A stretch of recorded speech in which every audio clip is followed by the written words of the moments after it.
Right, so this is one of the questions actually from one of our editions of the Amicus Curiae quiz that we ran. But I thought it's fitting, and I'll tell you why when I reveal the answer.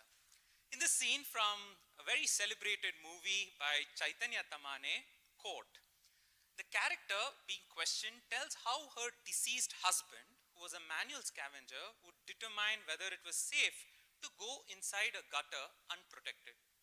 What improvisation did the deceased character do? Right? Listen to the video clip and try to work out the answer. Yes. आपके पति जब काम पे जाते थे तो कुछ पहनते थे मुंह ढकने के लिए, आंख ढकने के लिए? नहीं। गम बूट्स, मास्क, ऐसा कुछ? नहीं। फिर कैसे अंदर जाते थे? कुछ मालूम ऐसे है ही आपको? जाते थे। मगर अंदर तो बहुत बास आता है, कचरा होता है। Right. So the way he would know whether it was safe or not to enter the gutter was an indication, and the central character of that indication is part of a present-day movement which has championed questioning, and so a lot of answers. First, let's take an answer from gentleman here. I'm Prajwal. I'm just taking a guess. Is it because if there were cockroaches coming out of the gutter, it would be unsafe or something like that? So if the cockroaches came out, it would be safe so that one could enter. And if the cockroaches would not be there, you'd know that it was unsafe to enter. Yeah. I think, can we have a round of applause? And I'll play the video for you. Perhaps looks like the cockroach Janata Party was relevant all along, right? So here's a video. कुछ मालूम ऐसे है ही आपको? जाते थे। मगर अंदर तो बहुत बास आता है, कचरा होता है। फिर वो कॉकरोच देखते थे। मतलब वो गटर में पत्थर डालते थे। अगर कोई कॉकरोच या कीड़ा बाहर आता था, मतलब जाने के लिए ठीक होता था।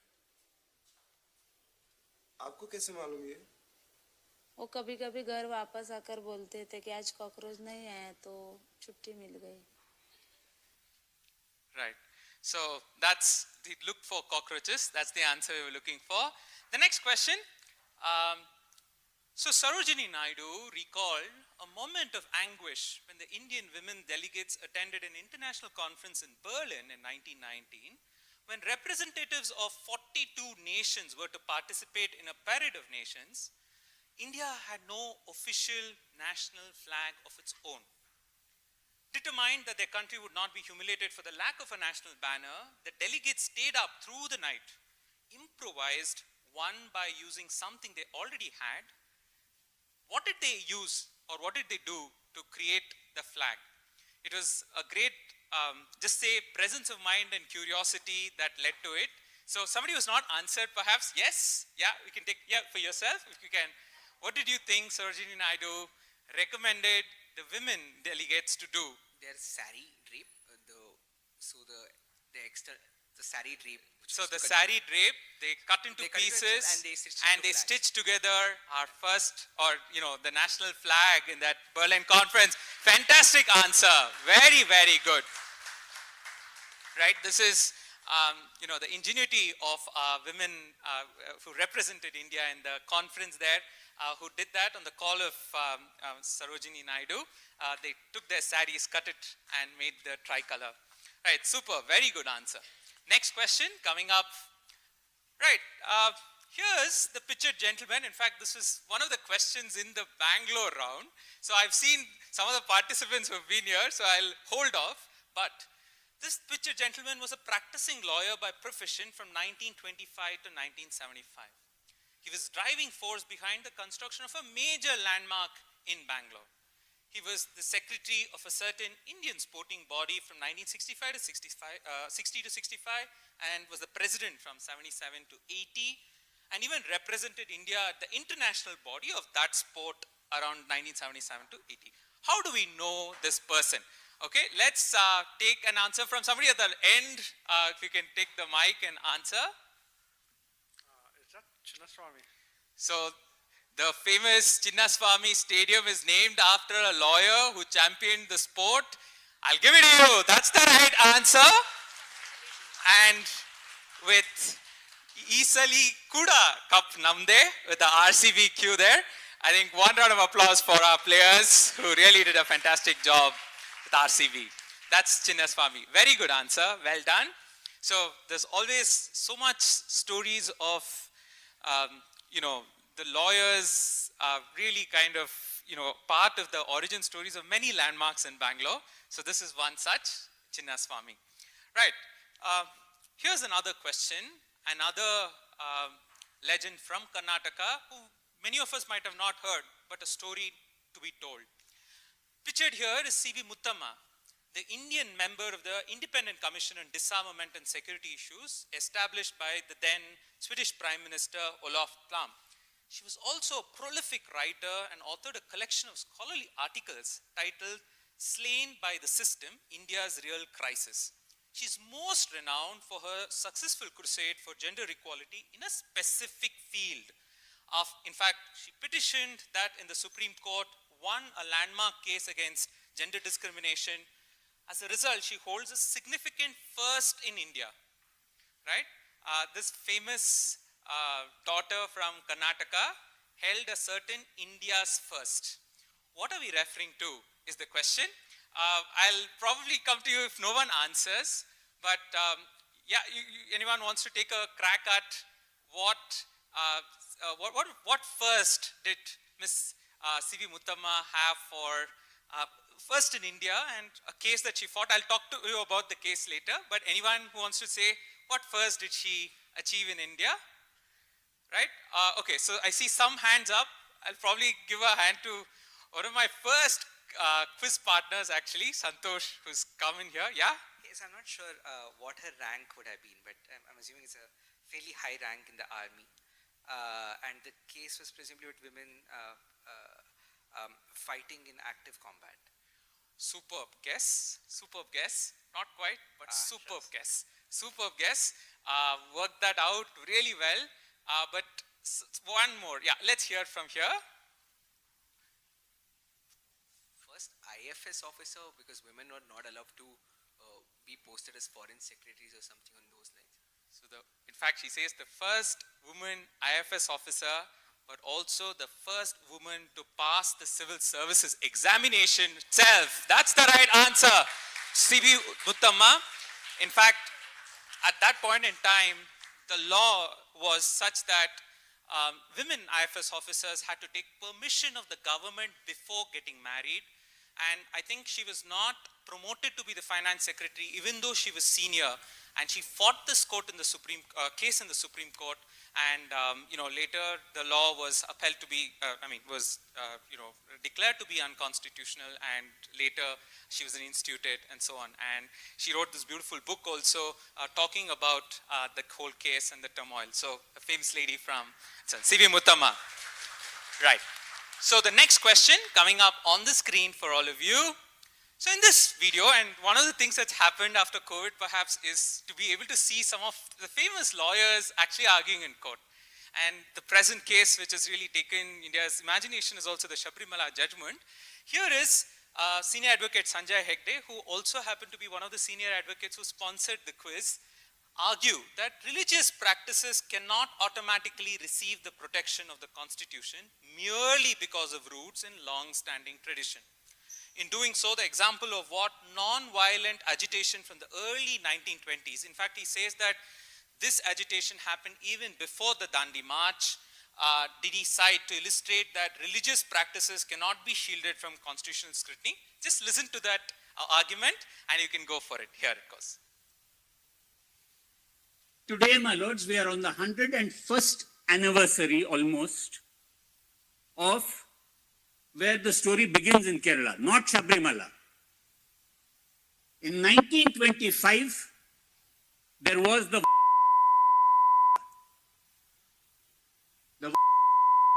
so we'll just south of Cochin. Not only could people not enter the temple, but even the roads around the temple were not accessible by not only the depressed classes, but also certain other castes. The satyagraha against that was settled by the Mahatma, but from the satyagraha came, among the people who participated in the satyagraha was Periyar. Right. So, Periyar, okay, let's give it to here, and she's happy to answer, and that's so nice to see. If you can introduce and answer. Hi, my name is Nini, the Vaikam Satyagraha. This is the Vaikum Satyagraha, which was a satyagraha that fought for people's entry into the temple, right? And that was, predated Dandi March and many other satyagrahas that happened in Kerala. So that was, again, I think as the courts decide what is, the sphere of the constitution and what is the sphere of the personal laws, I think these stories from our history are good guidelines to kind of look at from a liberal interpretation of our constitution. So this is Vaikum Satyagraha. Fantastic answer. Can we have a round of applause again? Super. Next question coming up. Right, so pictured here is a 19th century British Indian army officer who lost his left arm. You can see doesn't have his left arm in the Sepoy rebellion. Unable to steady his kabar while drawing his sword, he devised a uniform addition that is now standard and still remains part of ceremonial police dress. What eponymous invention is he credited with? I understand if you don't know the name of what he came up with, but if you can instinctively answer what kind of, that did this gentleman come out with, which is a characteristic of ceremonial police dresses, right? Yeah, in fact, this question there's a reason why we are asking this question. Yes? Hi, my name is Anjan. I'm guessing the kamarband? The kamarband. The kamarband. The kamarband, the one that, the belt that is usually put out as a... Around the waist. Around the waist, right? What do you guys think? What do you all think? I think he's gotten it right. I'll give it to you. That's the right answer. The ceremonial police dress has that, belt around the waist to carry the sword and so on, right? Now that belt is called the Sam Browne belt, okay? And you might be wondering, why is this question here? And the reason is because we'll get one of our guests of today's panel discussion explaining this to us in a very popular podcast that he appeared in. Here goes. And how does the ceremonial dress look? It's the same thing with the cross belt. It's called a Sam Browne belt. Why Sam Browne belt? So they'll go into the history of the uniform. So basically, there was a British officer by name Sam Browne. Mm-hmm. He created a belt which the sling comes like this and attaches here, right. And the sword can be kept here. Stars are the ranks? Other ranks here. So this is a DIG rank. Right. Right, so that's the Sam Browne belt, and we will have Anuchet join us for the panel discussion as well. Right, okay, next question. Directed by Kavita Lankesh, this bilingual children's film called Summer Holidays featured the acting debut of a lawyer and a public figure who appeared in a cameo as himself in the movie. Interestingly, an upcoming biographical drama loosely inspired by his life is titled as a tribute to the name by which he was popularly known while in his younger days, and features Vijay Sethupathi in the lead role. Identify this gentleman, and there is also a reason why I'm asking this question. So make a intelligent guess about why is Raghav asking this question here to you audience, right?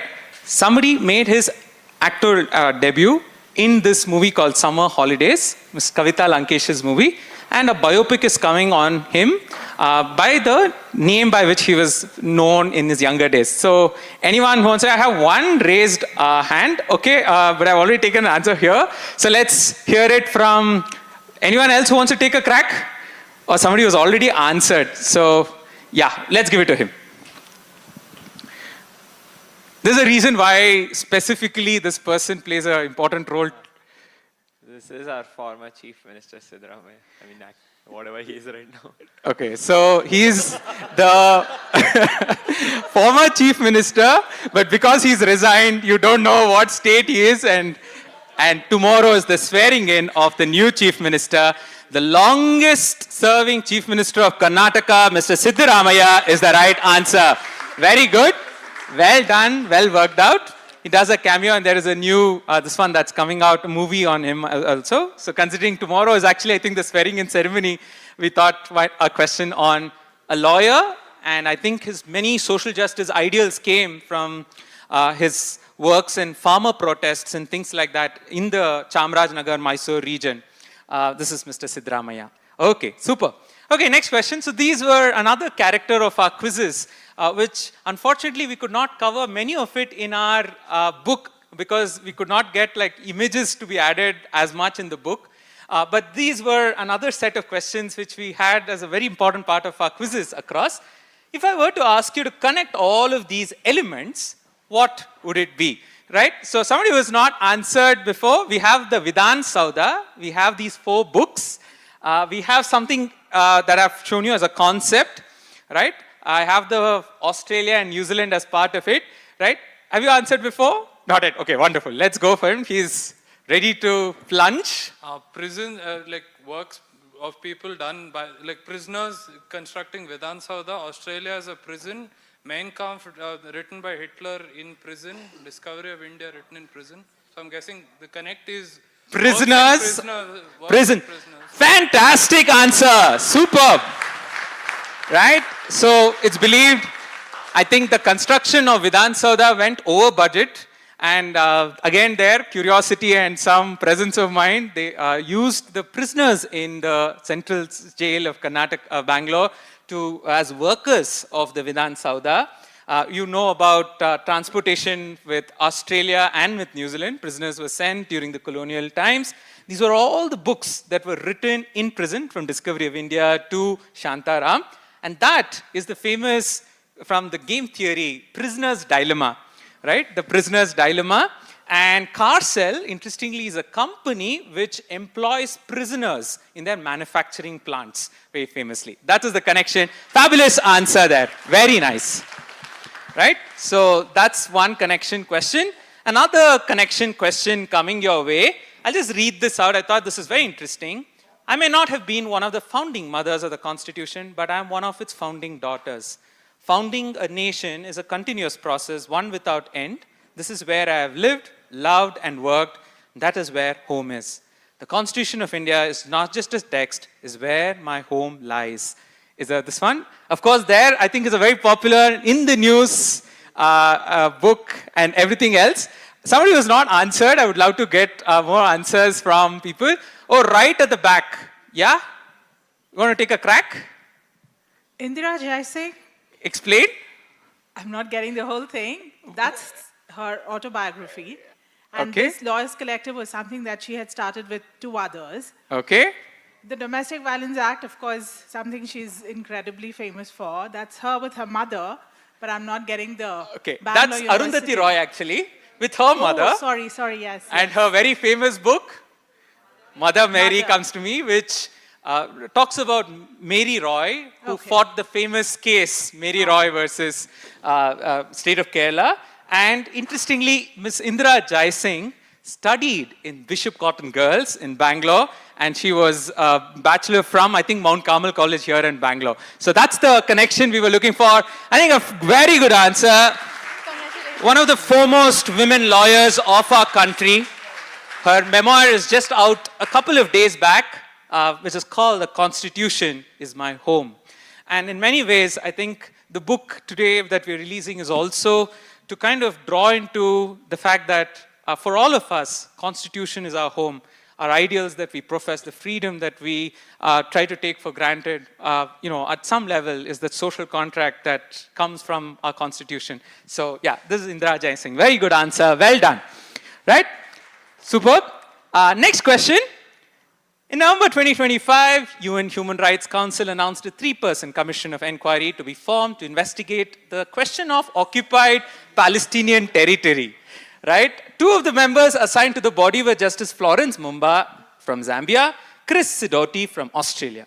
Which eminent jurist was chosen from India to chair this commission to go into, the commission for, the atrocities that were committed on the occupied Palestinian territory, owing to his stellar record of upholding constitutional rights and civil liberties in spite of challenges that might would have arisen. Okay, so I would like to take an answer here.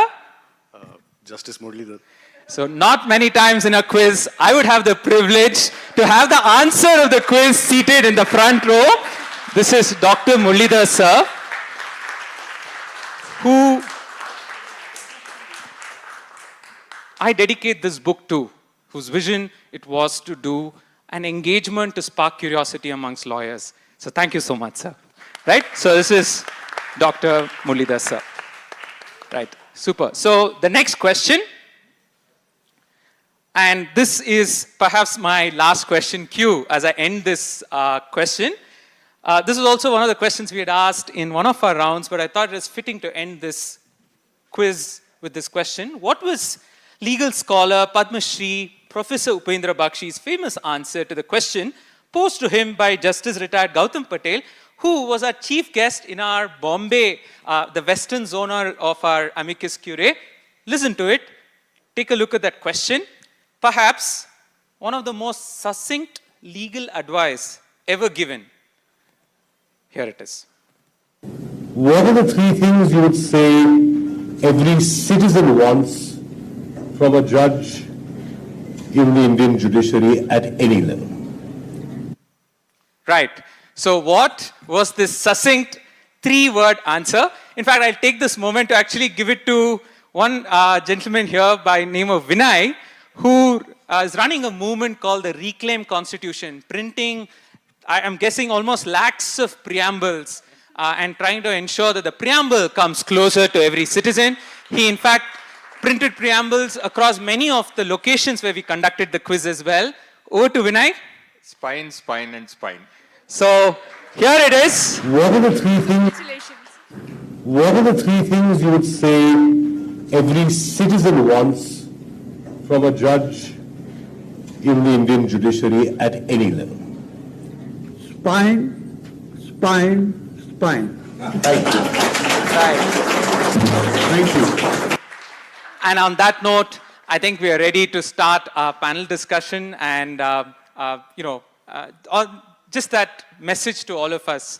I think it's very important, and this is a reminder to myself also, that curiosity is and I think plays a very pivotal role in each of us citizens to ask the right questions and sometimes having the courage to ask those questions as well. So my wish is all of us to have that spine, spine, and spine. So thank you so much. And now over to Gauri.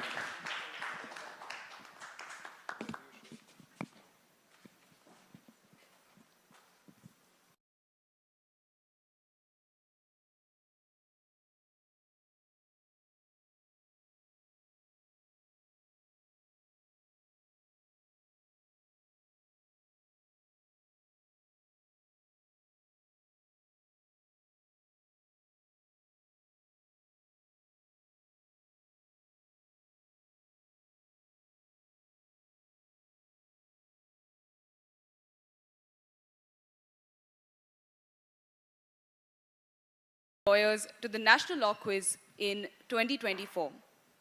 Supported by 14 senior advocates of the Supreme Court who believed enough in the idea to put their name and resources behind it. Here's a glimpse of Amicus Curiae, the National Law Quiz conducted across the country.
celebrate this book, we have a panel discussion here today.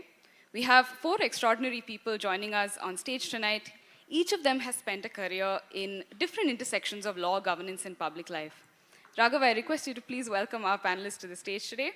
Dr. S. Muralidhar, Senior Advocate, Supreme Court of India, and former Chief Justice of the Orissa High Court.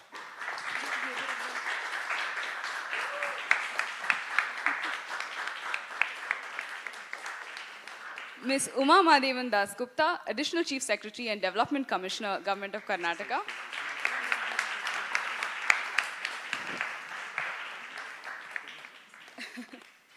Our third guest for the evening is Mr. M.N. Anuchet, Deputy Inspector General of Police Recruitment, Karnataka, and formerly the Joint Commissioner of Traffic, Bengaluru, who is ironically stuck in traffic and will take a little more time to join us, and we will wait for him a little bit, but he'll join the conversation later on. And of course, the author of the book that we're here to celebrate tonight, Raghav Chakravarti.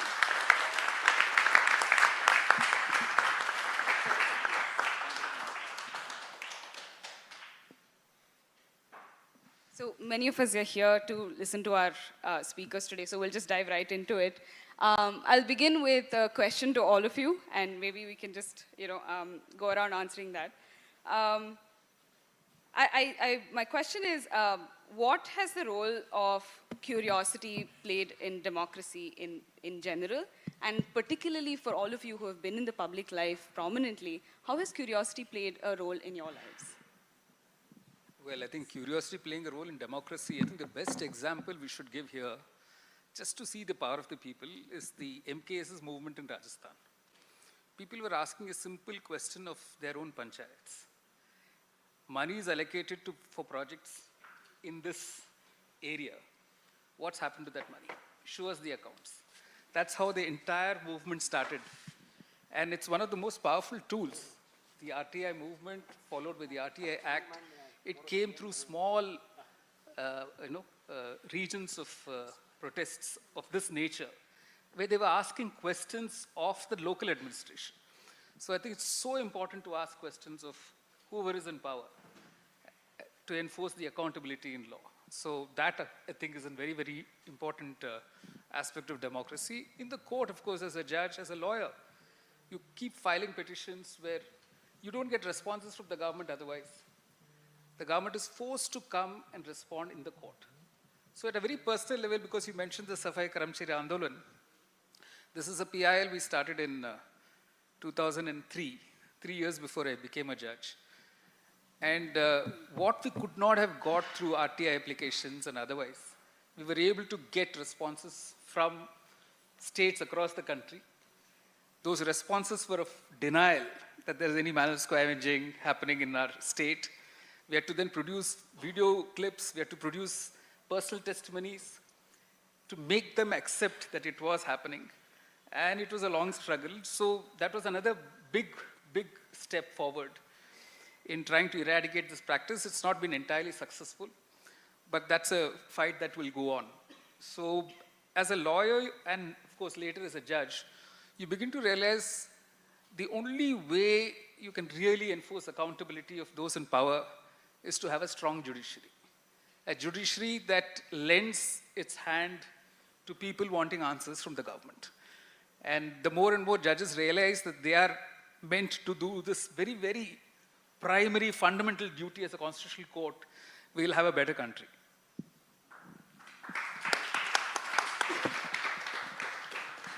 Thank you, sir, for that very, very thoughtful intervention. I would continue by echoing this sentiment that curiosity is the heart of democracy. It's at the heart of accountability. Unless we ask questions at every level, whether it's a Gram Panchayat, whether it's a Gram Sabha, it's children asking in a children's Gram Sabha, what happened? We asked for a functioning toilet last year, but we haven't yet got it. That questioning is what gets results. If we don't ask questions, we don't, we don't use the opportunity that we have. And curiosity is what impels questioning.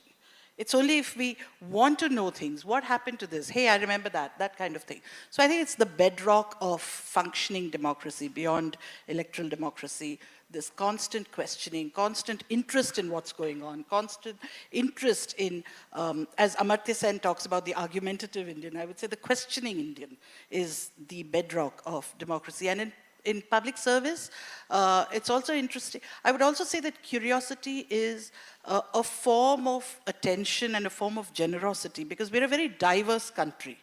And it's the respect that we pay to diversity in wanting to know about other things, wanting to know about other practices, wanting to know about how things are done.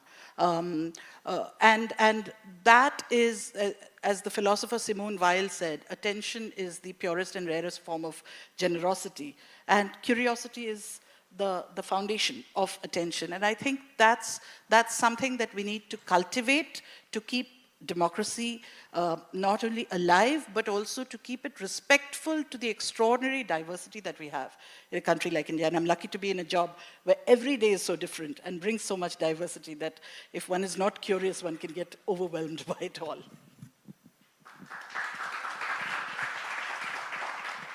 Sir, firstly, welcome.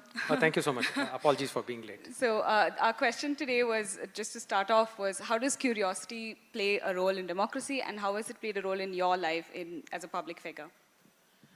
Yeah, just to add to the two eminent speakers who have just spoken before me, I think more than anything, it basically quenches your thirst for knowledge, right? If you're not curious, you'll never learn. So I think it's the bedrock of learning. I think if you want to learn new things or something you're passionate about, curiosity will help you learn those things. And apart from learning, I think if you're trying to seek knowledge, it can be about anything, not just bookish knowledge. It can be about how to read a person or how to, engage in a conversation with a person.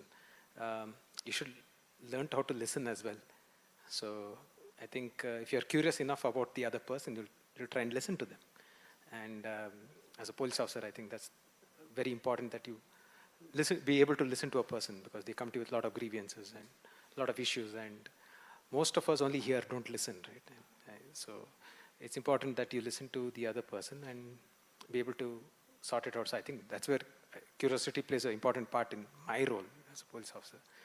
And as a general quizzer, I think it quenches your thirst for knowledge.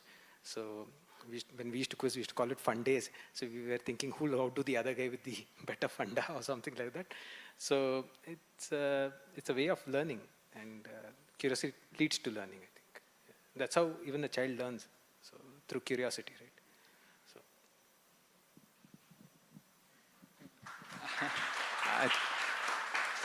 I think all of them have voiced many of the important points of curiosity. And I think for me, as an entrepreneur, one of the things that has always trying to battle uncertainty, and uncertainty sometimes leading to anxiety. And when that happens, just that moment to shift of what is it, where is it, why is it, etc. That curiosity has kind of been a good way, a pathway, an insight about myself. So I think curiosity could also be about handling one's own anxiety by turning curiosity, from anxiety to curiosity could be one thing from at least my entrepreneurial life that I could kind of fathom.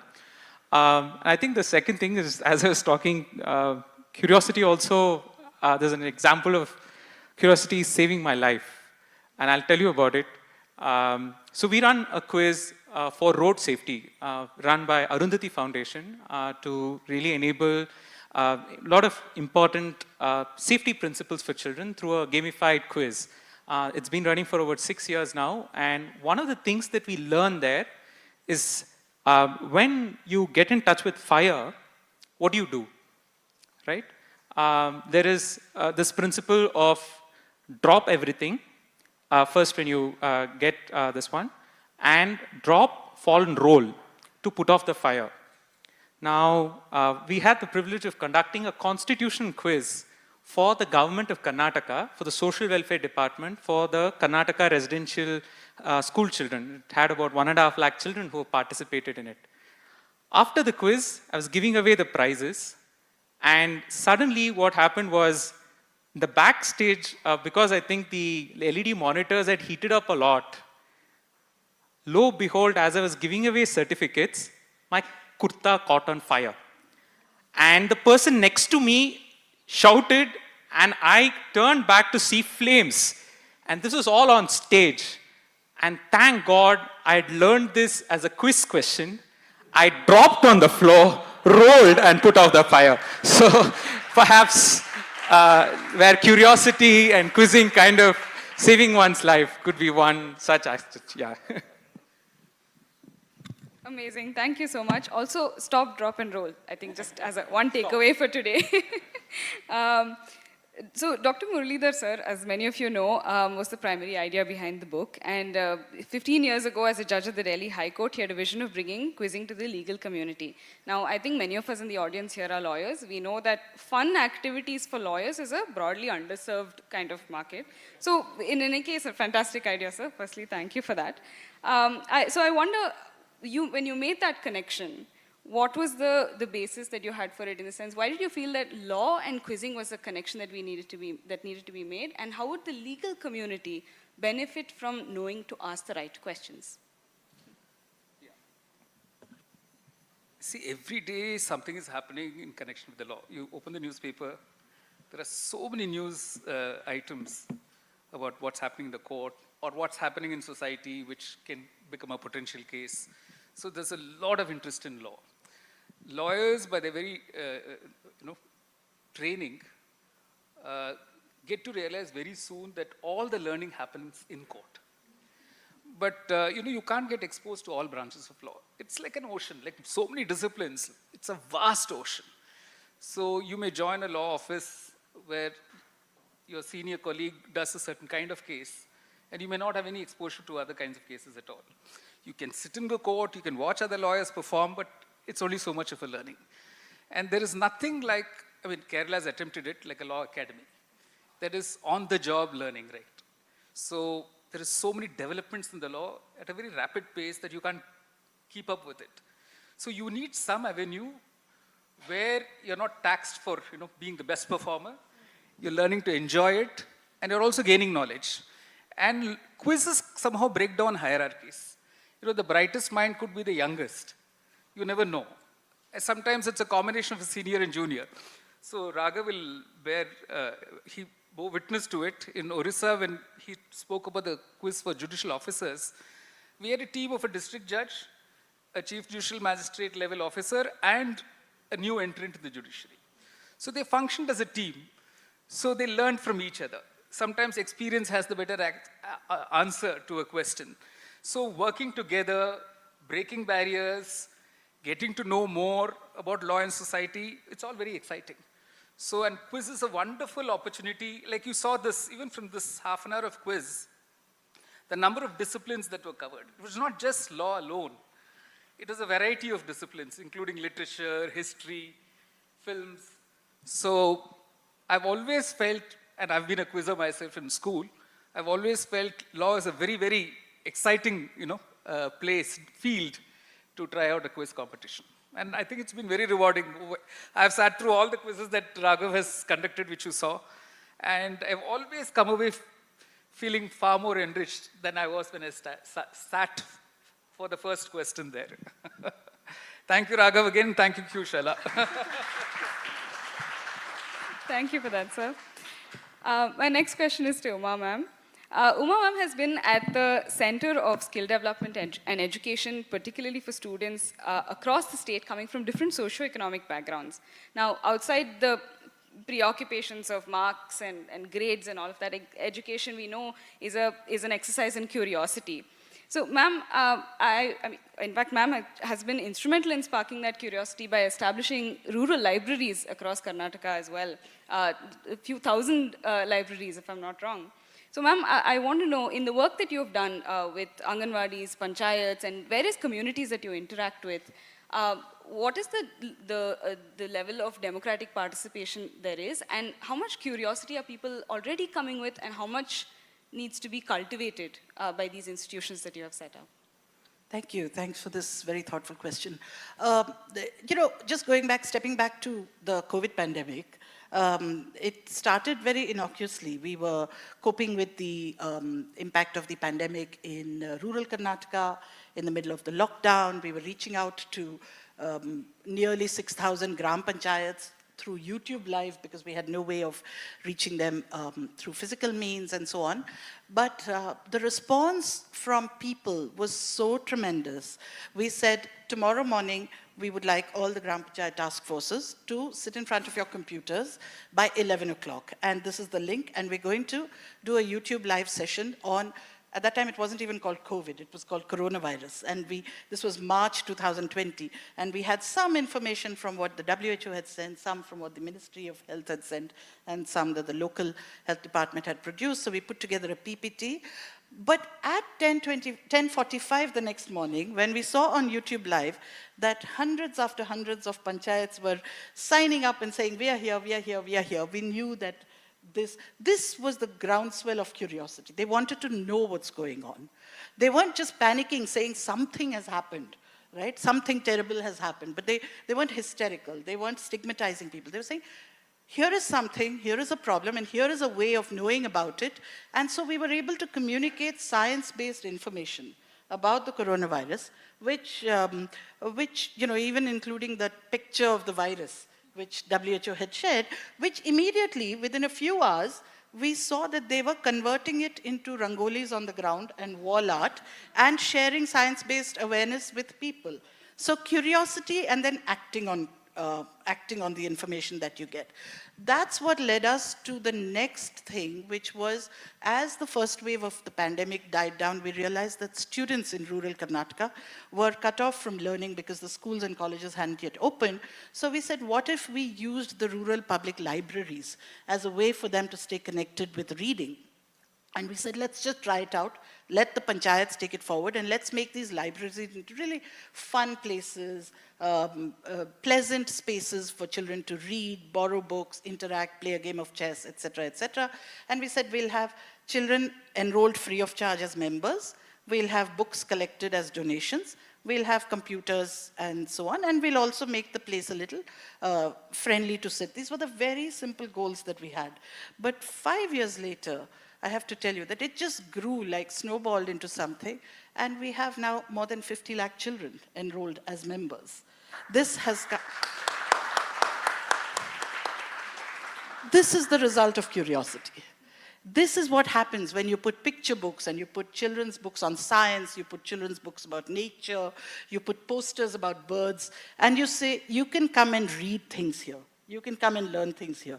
And we found that it was like an oil well, gushing out, that there was this huge thirst for knowledge and kids wanted to learn. And it's not just kids. We had senior citizens coming to read the newspapers. It's not just the men. We had women coming to read the newspapers, and now they talk, right? So curiosity, when you get information, you start interacting. So that's the next step. And I'm happy to say that every year, whenever there's been elections, or when there are, say, major events like the Chandrayaan launch, our libraries have the internet connection, they have the screens, and there are people sitting there watching. They want to know what's going on. They want to know about the world. And they are very curious, very demanding, and that's exactly democratic participation. That's the foundation of democratic participation. We do Saturday YouTube sessions for them, and they're all sitting there, sometimes on origami, sometimes about snake bite prevention, what to do in snake bites, sometimes about fire safety, what to do. And Raghav, I think it's now time for you to do a couple of sessions on developing their own quizzes. I should also say that curiosity is what led a group of librarians in Shimoga to start creating little primary source histories of their own panchayats. So they go around, they see a Virgal, a hero stone, or they see a tank, a water body, and they say, this is the history of this. It's quite amazing, yeah. Wonderful. Thank you, ma'am. My next question is to you, Anuchet sir. So Anuchet sir, of course, comes from a rich history of quizzing himself as an avid quizzer and quizmaster in his engineering years. And he has taken in his work the idea of curiosity towards tangible solution, having used technology to solve everyday problems. As former Joint Commissioner Traffic, he introduced technology-enabled solution to tackle Bangalore's traffic crisis, most notably launched Astram, the Actionable Intelligence for Sustainable Traffic Management app, which provides real-time updates and reporting to help Bangalore's traffic flow. So sir, as a quizzer and quizmaster, I think there's a muscle in your mind in terms of curiosity and how you think.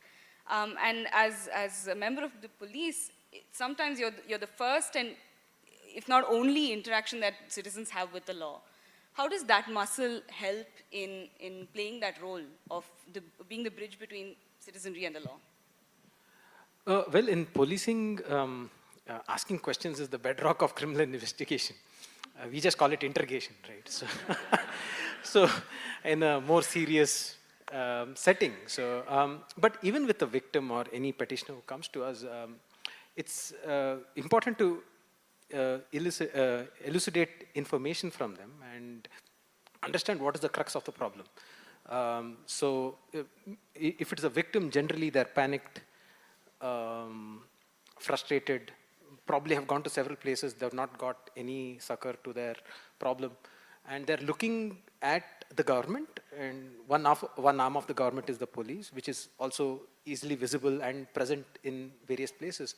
So it's very important that we are able to understand what the problem is and how we can help them out. It needn't be a police problem. There are people who call, like, for example, if a tree falls down with the rains, Bangalore rains, even our control room is flooded with calls for helping out with removing the tree, although it doesn't come under our purview. But we do hear them out. So that's one side. On the other hand, in criminal investigation, to get to the bottom of the crime and to understand who did it, how it happened, it's important to ask these questions and to quiz, interrogate, interview, depending on who the other person is, and to solve the puzzle, right? And from the various clues that you combine, and then ask the relevant questions. So I think that's where I think fundamental quizzing, background does help. But I think that way all policemen are good quizzers in criminal investigation. So I think that's where the quizzing thing helps. And of course, being curious about latest things. So AI is a huge thing now. But when we started in 2022, I mean, even ChatGPT was not yet out. And people are saying, what is this AI? What are you doing?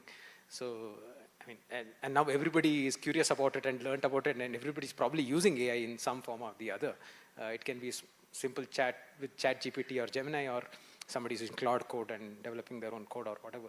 So I think it fundamentally boils down to being curious, and the quizzing brain or the quizzing muscle in your brain, I think, is there with everybody. It's just how we use it. Thanks. Thank you, sir. Raghav, my next question is to you. Raghav, as many of you may know, is actually a lawyer turned quiz master and a lawyer turned quiz entrepreneur, rather. The co-founder of Q-Shala, a quizzing company, and of course, most recently, the author of the book we're here to celebrate today. Raghav, my question to you is, I think Muralidhar sir rightly pointed out, quizzing is effectively a democratic exercise. Anybody can participate, anybody can answer a question. Expertise helps you to some extent, but it's really about being curious and unlocking certain questions and answers. Was this the thought behind the book, behind Q-Shala, and how has curiosity driven you to this book today? Oh, that's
all of these lessons was, what it gave.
In a nationwide quiz we do for, which is called Conquest.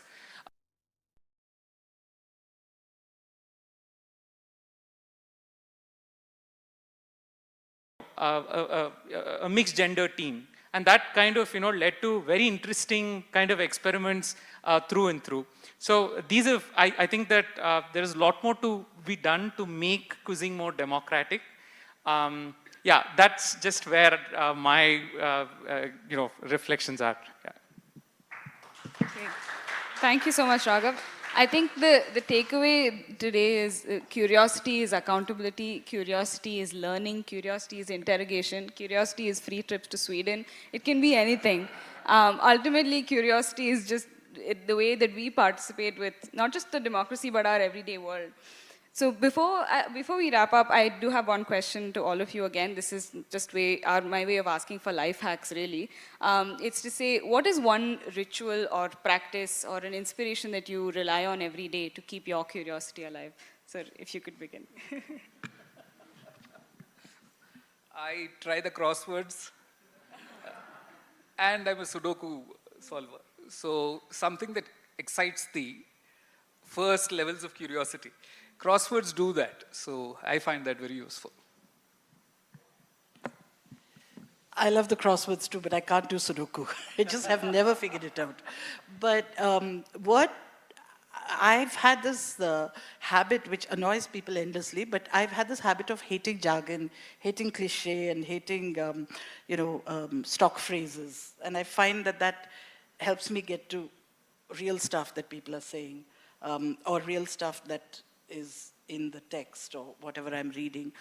So I think that's something that we should really, I've tried to teach that to my kids as well, to get beyond the fluff, get beyond the cliche, and get to the real thing. I have noted down what I like to read about. It can be AI, it can be quizzes, it can be farming, whatever, some 4-5 topics, and I read about an hour every day. Something new. So I think like he was talking about when our parents got this encyclopedia, it was like a great thing. It was like $4,000-5,000 way back in 90s, and you're like, oh my God, this is like, it has to be, treasured. And today we have access to the net on our phones. I mean, and AI is even doing critical thinking for us. So it's very easy today to go on Substack or whatever, and whatever you like, whoever you follow, to read on what they write, and you yourself, you can write about it. And so with the ease of access we have to information today, it's very easy to read up and pursue what you are passionate about. So I think an hour or so every day dedicated to that, yeah, that's my hack, I guess. Actually, my hack is on Twitter. I post one question a day, just so that I learn something new every day. And that's one of my ways of being accountable to, go read something new that I can post enough that people would like. And just a note, actually, I don't know how many people follow Reading Kafka, ma'am's Twitter handle. In fact, I got introduced to ma'am through her Twitter handle, and you get to learn so much more of what she posts. Real ground level stuff, very interesting tidbits, etc. So that is one thing that comes to mind. right? And just a note to all three of them as to why it mattered that people you admire are part of the panel when we are releasing a book. Muralidhar sir came to every quiz that we conducted as part of Amicus Curiae. I mean, sir is extremely busy, and he made it a point to be part of those quizzes. And every quiz, he had some reflection that he shared with us also. Right? And just that commitment to lifelong learning is something that I think learned from others. With Anuchet, I don't know if he remembers, in fact, at RVCE, there's a very good quizzing culture, and there's this, they used to meet on Kaban Park called On the Rocks. As a student, I used to intern in another company run by Mr. Avinash Mudaliar, and as part of, he was one of the founders of their quiz club. And I used to, as a child, be part of their internal quiz meetings. And I remember even now, two questions he had asked. And in some 1970s, there's this Oscar movie called African Queen, right? And some interesting funda that he had asked. And I still kind of remember that. And one of the first things I learned also was a question that he had asked about petrichor. You know, the smell of rain has a word called petrichor, and petri in terms of rock and core smell. So I remember that from, I think his UTPT had done a science quiz, and I remember that. So I guess those memories, but also I think journaling really plays a very interesting role. For many reasons, I feel that writing down, in fact, I treasure my quiz notebooks from school. So does my quiz co-founder, Sachin, and multiple of my friends who are there. So I think just noting down things daily probably is another kind of hack that I would kind of say. Yeah. Amazing. Thank you. I want to thank all of you, our panelists, for, I think, a conversation that has been honest and driven by curiosity, which brings me to the very first words that Raghav invokes in his book. I see a few copies in people's hands, maybe you can look it up. It says, cultivation of the mind should be the ultimate aim of human existence, words said by Dr. B.R. Ambedkar. The idea that we're here today with is that law is not a distant institution. It's in the Constitution we take for granted, the rights we exercise every day, the films that we watch, the roads that we drive on, the contracts we sign, the terms and conditions we accept when we download an app, it's everywhere. And the moment we stop being curious about it, we stop being fully participatory citizens. So thank all of you. I request Mr. Kalyan Banerjee, the co-founder of Mindtree, chairman of Chlorophyll Foundation and Schools, and advisor to Q-Shala, to please give our gifts, a symbol of our thank you for joining us this evening.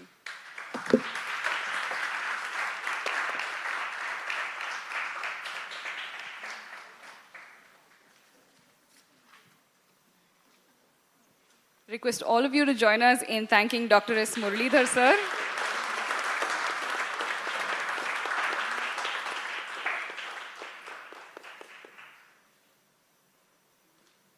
A big thank you to Ms. Uma Mahadevan Dasgupta.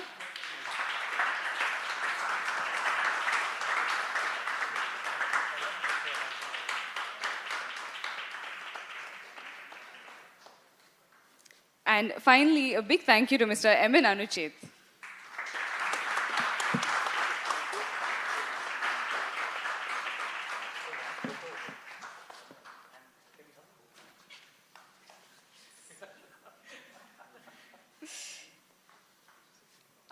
I'd like to invite all of our guests to do the thing we're here to do, to officially release the book, Ready for the Law Challenge.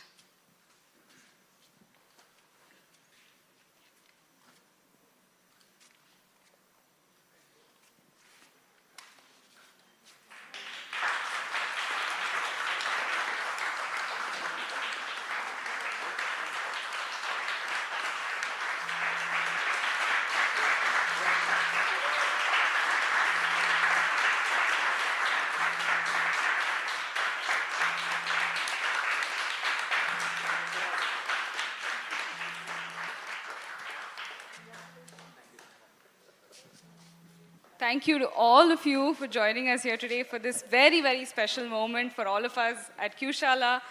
I have a bit of a thank you list here as well. Firstly, of course, a big thank you to the RBA NMS Trust, and particularly Arvind from the Trust for this beautiful heritage venue of this event. Having this restored 160-year-old school as a venue for this book launch is a reminder to keep curious and keep learning. Our special thanks to the Sabha support staff, Rakesh and Mansi, for helping us put this event together. Our warmest thank you to LiveLaw, for our media partner, who has partnered with us on social media to launch the Law Trivia series. I urge all of you to visit the Q-Shala accounts or the LiveLaw accounts to follow Raghav's Law Trivia series, and also for live streaming this event today. A heartfelt thank you to Vinay from Reclaim Constitution. You've all seen the screen printing outside of the preamble. And from the video as well, you know that he has traveled with us throughout the country for all of these law quizzes, inculcating a curiosity in the preamble and in our constitution in every way. Next, we'd like to thank Bookworm for their support in distribution of the books. We'd like to thank members of the press who have attended the event today in person and online. Anugraha Caterers for giving us wonderful brain food before the quiz. To the 14 senior advocates who supported the National Lawyers quizzes, allowing us to reach this milestone today. And finally, to Team Q-Shala for the research and contributions to the book in putting together the various parts that go into this evening, and in our jobs every day for waking up and choosing curiosity every single day. Thank you to all of you. Ready for the Law Challenge is available for purchase this evening, as is Dr. Muralidhar Sir's book, Incomplete Justice, right outside. A deep, deep thank you to all of you for joining us today. Thank you very much.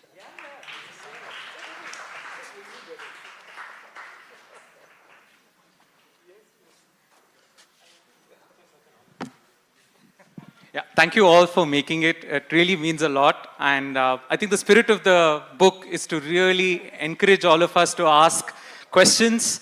And hopefully the book inspires you to do so for a stronger democracy. Thank you all. Have a great evening. Thank you so much.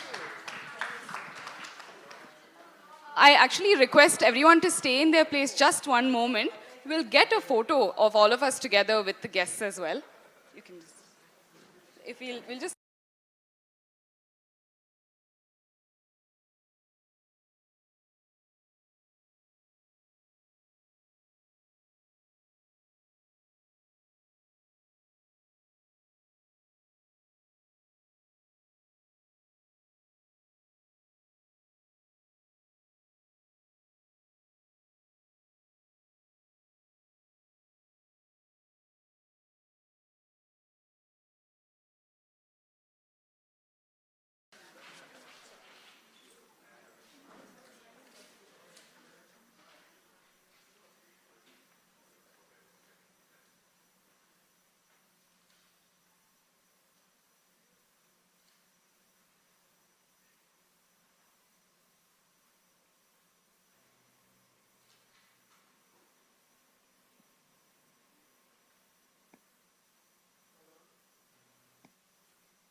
All of you.